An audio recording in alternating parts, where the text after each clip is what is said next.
Yeah. Can you describe for us, I mean, I've seen pictures of the Andes and it dead set looks like, I don't know, it doesn't look like it's on this planet.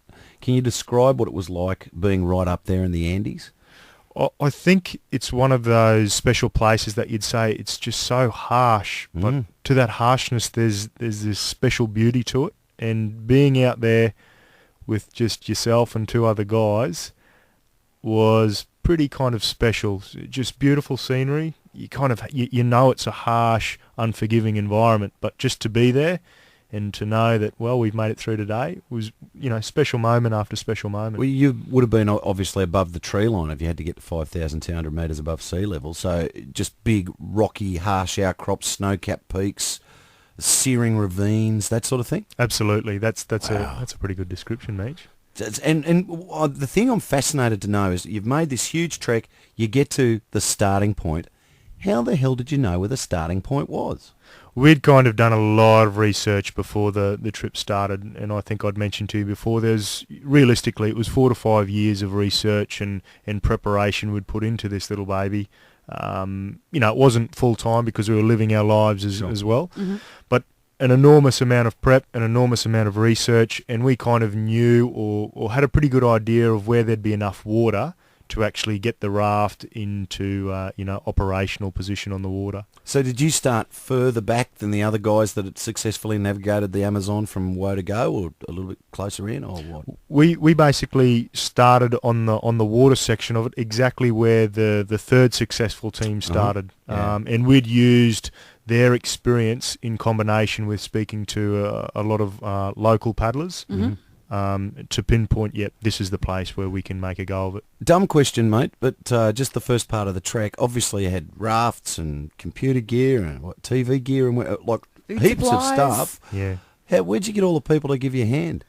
Once again, it came down to prep. We had two really special logistics guys in Peru, two really special people that we kind of made contact with here in Australia and were in discussions for a couple of years, and they turned out to be exceptional people, and they helped us enormously with those food drops, gear drops, having the gear in the right place at the right time, and there was a couple of moments where we actually had to do some emergency repairs to boats. They also found these amazing four-wheel drive tracks that you wouldn't believe they got their car there to come and kind of take the boat away so we get back to civilization to repair it. So worth their weight in gold, those two chaps. Now let's not mince words. What you guys did was incredibly dangerous. Did you know before you set out how dangerous it was and was going to be? Yes, the answer to that is yes. We did know, but I don't think you're ever prepared for... you kind of think you know what's in store for you, but until you're actually in that environment, it's very difficult to say, I'll bet. This is what it's about.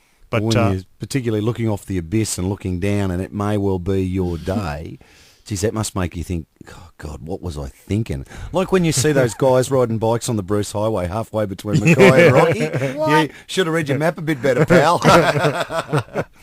So you put the boat in, and away you go. 5,200 metres above sea level on possibly one of the world's most dangerous rivers. Yeah. Cool. No ambulance, there's no CQ rescue helicopter, there's no hospital nearby. Just the odd passing You yak. and your mates hoping that you'd be able to pull it together. You're an adventurer, mate. I think that whitewater section kind of not only frightened all of us, but it kind of proved to all three of us, what you thought you're capable of, you are capable of when you're put in that environment. It was pretty tough to wake up every day and know, well, if we get things wrong today, it's all over. And then at the end of the day, it's just this huge relief. The huge pressure valve comes off. But in the back of your mind, tomorrow we've got to wake up and do it all again. Do you have moments, though, where your adrenaline, the day, it's adrenaline. Do you have the ups and downs of emotions and things all the time? Or do you just go, no, we've got to do this, we've got to get it done and just do it? No, absolutely. It's an emotional roller coaster every day. And I think that's the sign of someone who can survive these kind of situations and has the capabilities of good leadership. And you're always going to have emotions because you're a human being. You can't escape that. But your ability, perhaps not to control the emotions, but to work outside of those emotions, be aware that they're happening, be aware why they're happening, but then have the capacity to think well, how do we deal with this situation effectively and practically? I think that's what kind of draws a line in the sand between, what some people want to do and what some people don't want to do. When we talk about this, the Amazon River up there in the Andes, I mean, I have these mental images of 100-metre waterfalls and you guys just going, you put your head between your legs and kiss your ass goodbye. Over we go! Fingers crossed, kaboof, and up.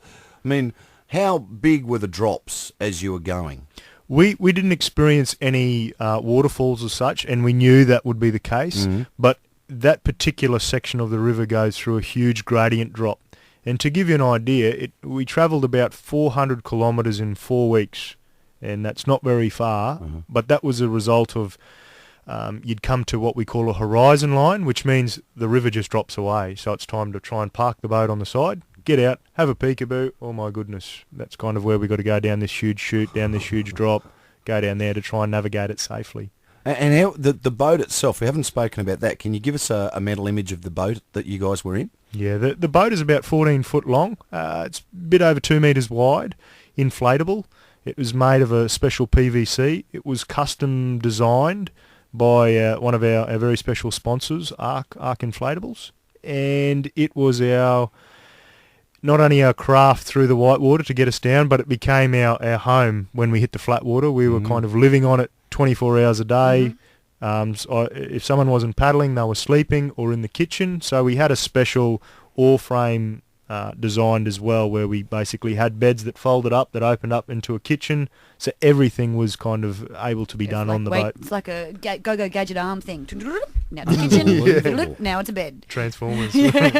Unbelievable. So when you went through a section of the river that you couldn't pass, did you have to just pick it up and carry it, or? Yeah, we actually went through we had what we call portages, and there was a couple of days where we'd probably spend close to a day getting around just one section of the river because it was too dangerous or not enough room to get the boat through. And our longest portage was 7 days where we had to walk around. It was only about 40 Ks. But as you can imagine, through the Andes with all your gear and what have you, it took us 7 days to get around that 40 Ks. How many photos did you take as a matter of interest? Well, we got about 6,000 shots. So Oh my gosh. Fantastic. Yeah. Just fantastic.